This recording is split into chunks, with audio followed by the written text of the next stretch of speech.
mentioned the event in Arizona, the big memorial. I mean, I was raised Catholic, and I'm still bitter about it.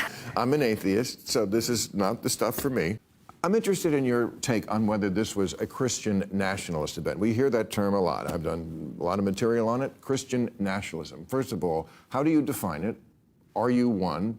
And is it a good thing? Well, you're making it sound like it's a bad thing. I'm just asking. Yeah, I just set it up. I'm a Christian, and Christian nationalist we're talking about. How do you define? How do you define? What do you define it as? The inappropriate commingling of politics and Christianity in a country that is supposed to have a separation of church and state. I mean, our country was founded on Judeo-Christian values. We have "In God We Trust" printed on our money. That came way later. It did. Well, it did. That came in the century. 1950s. Yeah. Well, 1856 for the "In God We Trust," I believe, on coins at least. If this is a revival to get people back into church and to profess their faith, I'm okay with it. I listened to Aiden earlier in your interview with him. It was remarkable.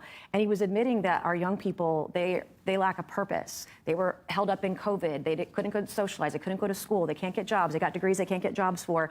There is some hopelessness feeling. And if somebody's faith, this revival in the Christian faith, helps kids find their purpose, I think it's actually a great thing for our country.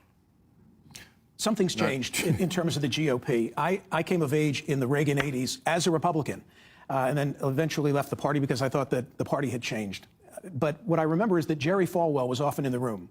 And the moral majority, right, was then a factor in our politics. But that was just, and Peggy Noonan wrote a lot about this week, that was one constituency of the GOP.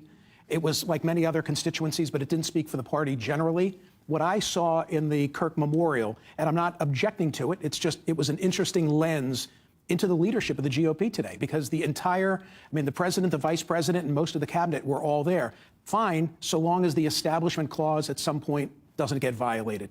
Just has to make you heighten to a concern, right? I have often thought that Christians have a persecution complex because, I mean, after all, it's the religion is based on someone who was persecuted. I saw a picture of a guy. Do we have that picture of a guy who was carrying? Look, he's got the cross and he's wheeling it. It's got wheels on it. This dragging the cross, that really wasn't the hard part of the cross. It's really the getting up on it. That's the thing.